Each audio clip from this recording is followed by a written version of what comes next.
Okay, what's up, guys? This is Julian, and I have with me today a super special guest in the form of Gerry Thompson. What's up, Gerry? How you doing? I'm doing good. How are you? Hey, I'm doing great. Just thanks again for being on the video Oh, today. no problem. Like I said before, I'm super nervous, but I'm really excited. So I don't know. You probably haven't had time to check out the channel. I don't know, or maybe you clicked on the link or anything. But it's kind of like a magic channel for like aspiring players who are kind of in the same position I'm in. Okay. Which is like I've cashed in Star City and I've top 8'd some PTQs, but I just can't quite get to that next level. Yeah, I hear you. I'm there for sure. Yeah, it feels like I'm in there forever. But we're working on it, trying to get better and better. And so I figure, maybe you could share some of your insights and some of your background and history and see where we can go from here. Yep, sounds good. Do you mind starting out just telling us a little bit about like what you did before you played Magic, or when you were really bad at Magic, or like earlier? Well, I started playing Magic when I was like 15, so I didn't really have a life before that. Okay. I was just a kid. But I started out just playing with one of my friends that I worked with, and like I had bought a couple packs of Magic before because I was into like fantasy novels and comic books and stuff, and I was like, oh, this has like sweet looking dragons on it, Right. I'll buy a pack, see what happens. And then I had no one to play with. But then I start working when I'm 15, and this kid that goes to my school is just like, oh, I do this, I do that, and then he says that he plays Magic. I'm like, oh, I have some of those cards.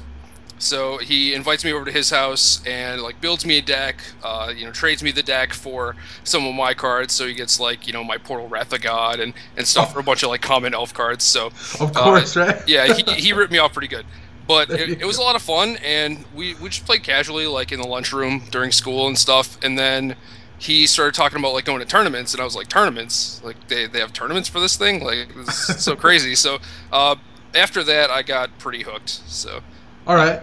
Yeah, so then went to as many PTQs as I could, and it was a while before I was like top 8ing them. I just like didn't really know what I was doing wrong, and then I discovered the internet and websites like Star City, Mind Ripper, the Dojo, stuff that was around back then, and I just devoured like all that information.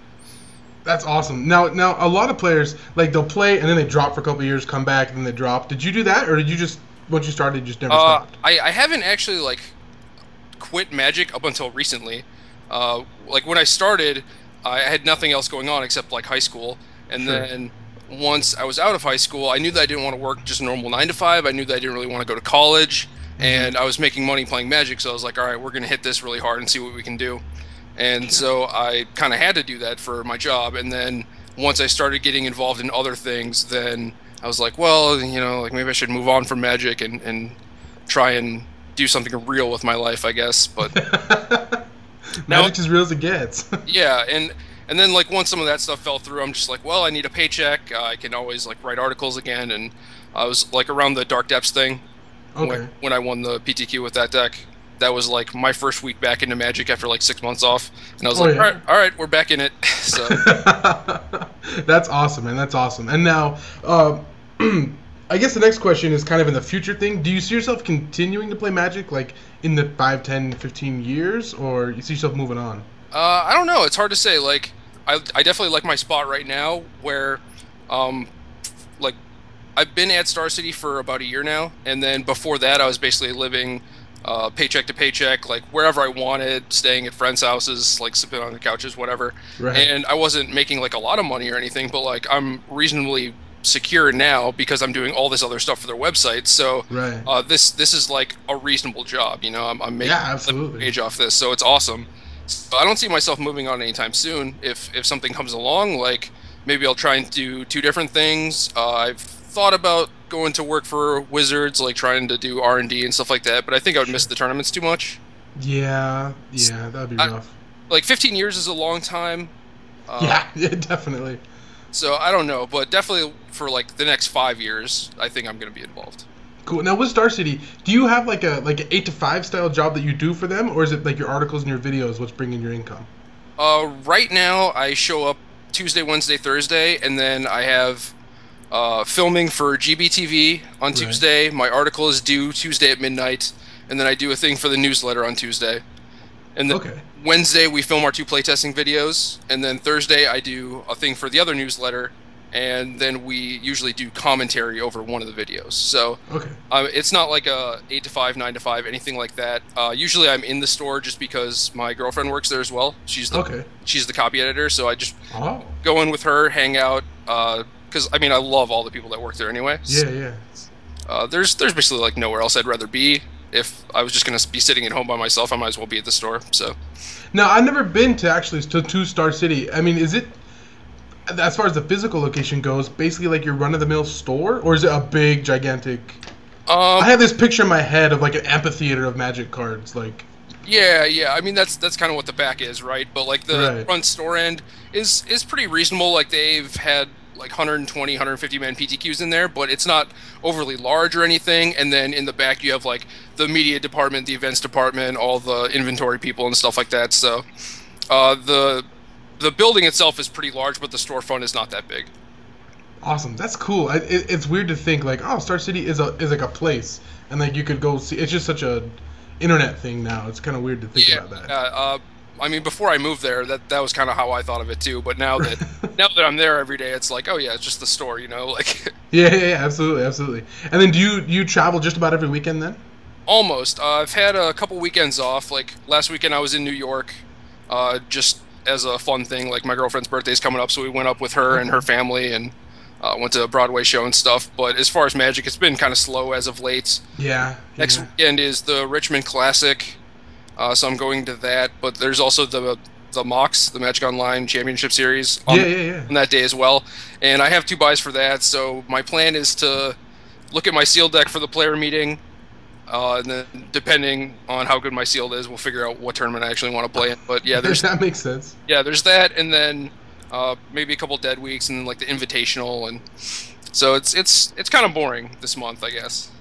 Why, just this month, yeah. Now, because of your position with Star City, do you basically just get to go to whatever Star City you want? You just tell them, hey, I kind of want to go to Denver, and they'll just ship you off to Denver or whatever? Or do they tell you, we want you here, we want you here, we want you here? No. Like, I get to play in whatever tournaments I want. They don't pay my way or anything. Like, all the appearance fee things just kind of died off. So if there are local ones that I can drive to or get a reasonably priced flight to, then I'll go. Otherwise, I'm going to, like, GPs or maybe some PTQs, whatever. Okay, so it's kind of like me, or kind of like everybody else a little bit. Like if you can afford it, you're there. But yeah, that makes sense. All right, now I want to get into the meat of this a little bit. So like I said before, I'm like I try, right? Like I said, I'm running some Star Cities, top 8 of PTQs, but I'm not quite there. Yep. And I watched your Mental Missteps video with Brad.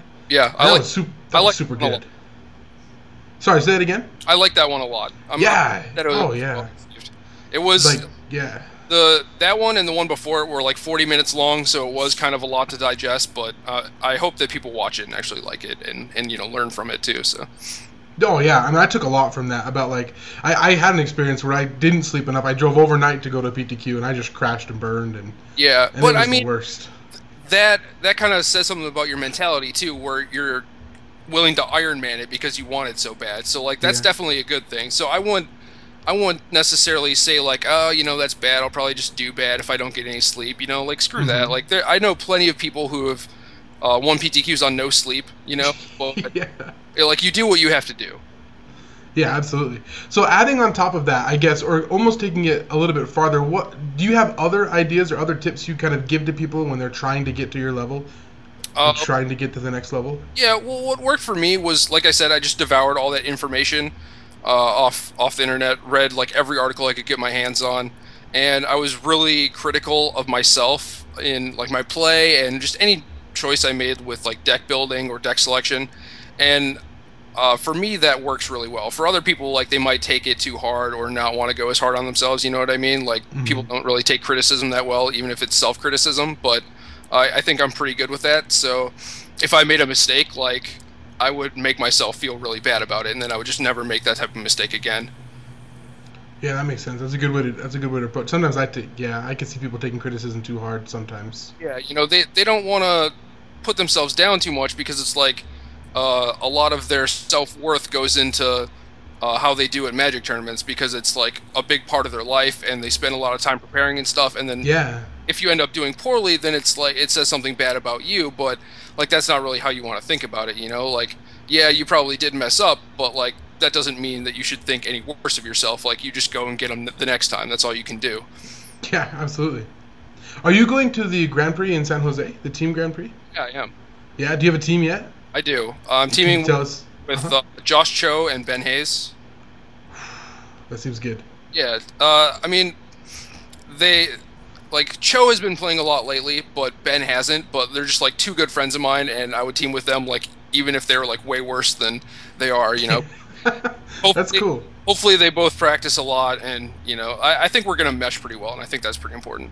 Okay, awesome. I guess it's not a pro tour, I guess, so it wouldn't be the same level. But you're not is Star City doing any sort of like Star City teams and like kind of like they did for like Team Black and Blue. I mean, I think we'll probably be doing something similar for the Pro Tour, but not for the Grand Prix. It's just yeah, not that big of a deal. The build-up's sure, not really there, and there's not that much coverage. So, absolutely.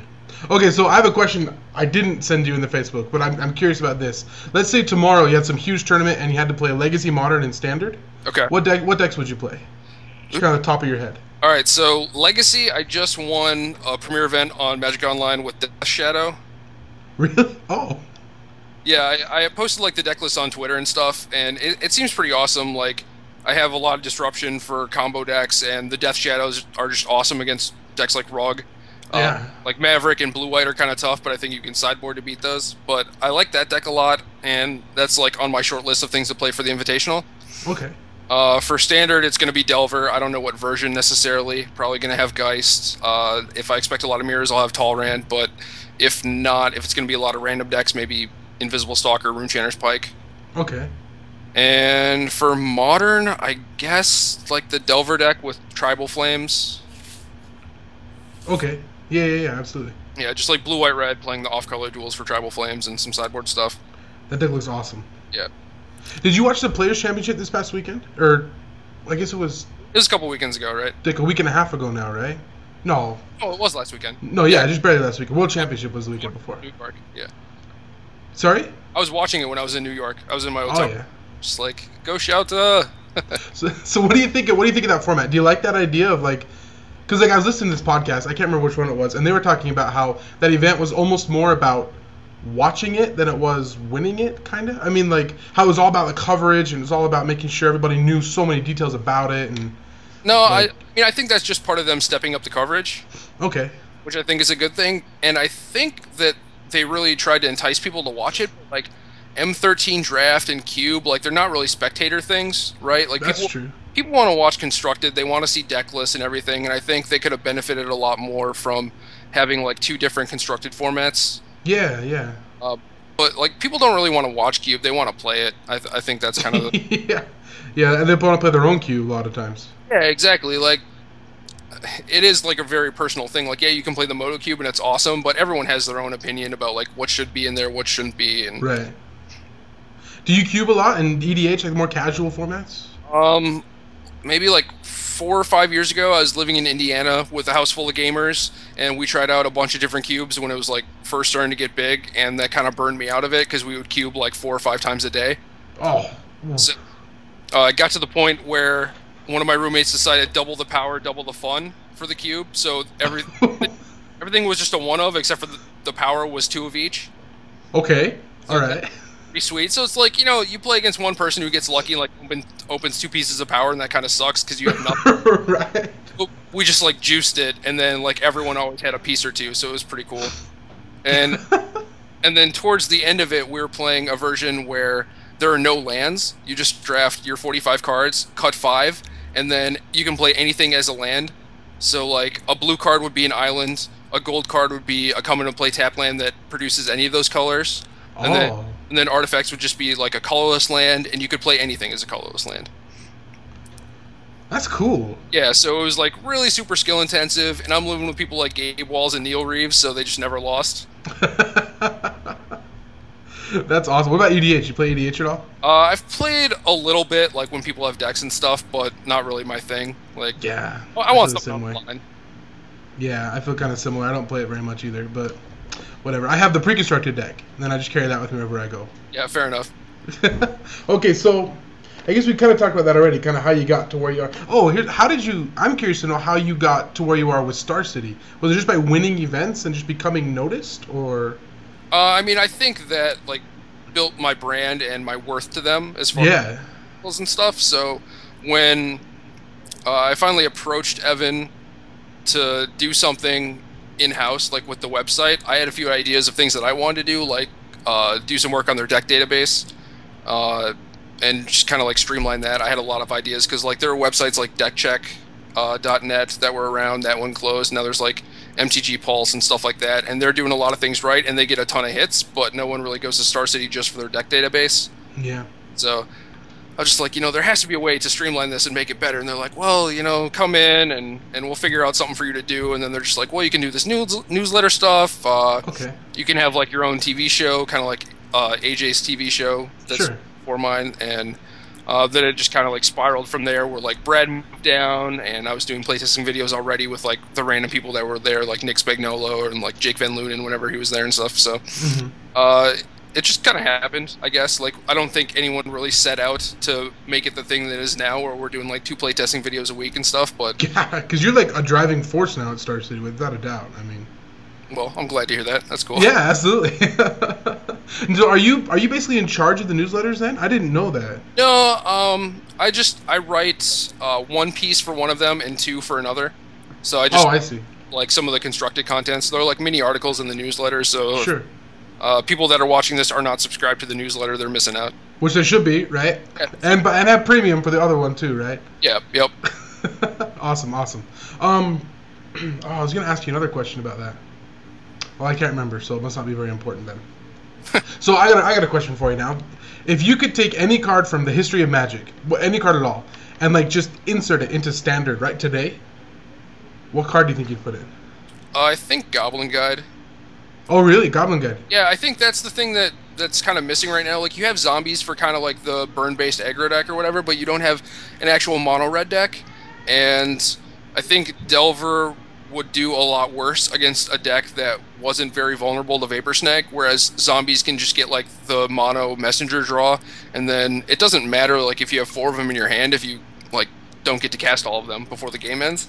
So like they end up losing a lot of games of Vapor Snag, whereas I don't think a deck with a bunch of like hasty 1-drops would lose. So obviously Geist of St. Traft is still a problem, so they would need a good solution to that. But Right. you have like control decks like Solar Flare, you have ramp decks, you have the tempo deck like Delver, and that's like the only thing the format's really missing, I think, is a burn deck. Okay, that's fair. Now, have you had time? You probably have, like looking at the spoilers for Return to Ravnica. Oh yeah. Any cards like jump out at you that you really like or that you really don't like, or? My article that goes up tonight has a few deck lists in it. Okay. I know it's kind of early. There's only like 60 real cards spoiled and then some lands or whatever, but I think it's pretty easy to say that like Zombies is going to be one of the best decks. Yeah. Left Troll, Dreg Mangler, like all those cards seem awesome. And we did a playtesting video today using those cards too. Oh really? Played Zombies against a Jund deck, and both those decks seem awesome. And the Troll was absurd. Like, really?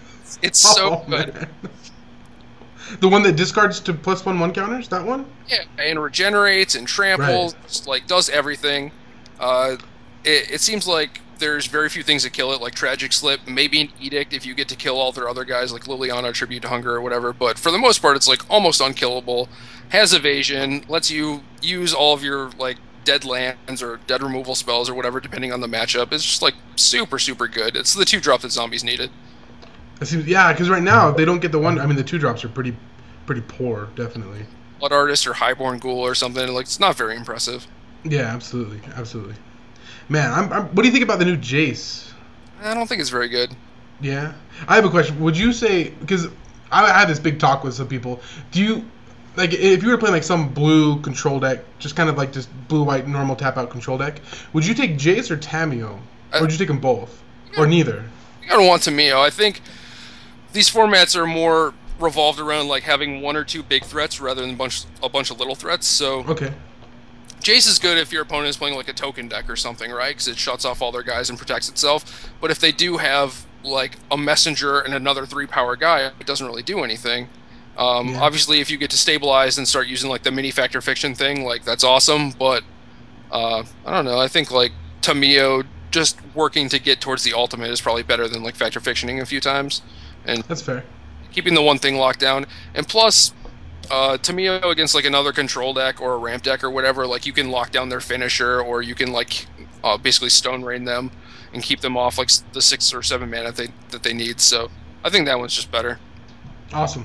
That's cool. Hey, I really appreciate it. I think we're about time to wrap this up. Do you have any like last minute suggestions or advice or things you just like to tell the people? I guess that you don't already get to tell people. No, I don't know, man. I'm putting up so much content that I know. I know. It's awesome. You like it? Is it pretty busy? You enjoying it, or is it kind of getting to be too much? I don't know. I feel both ways depending on what week it is. You know, like Yeah. I have to travel like Friday to Monday, and then I'm working Tuesday through Thursday, and then immediately I have to get on another plane and like go somewhere. So like I said, this month has been pretty slow, which is actually a good thing. You know, like I'm itching to go back out and play some Magic and stuff, but I also like having the time off. So right now I don't want to slow down. You know, like I enjoy what I'm doing and everything. So it's going good. That's awesome, man. Well, I wish you the best in everything and the best of luck.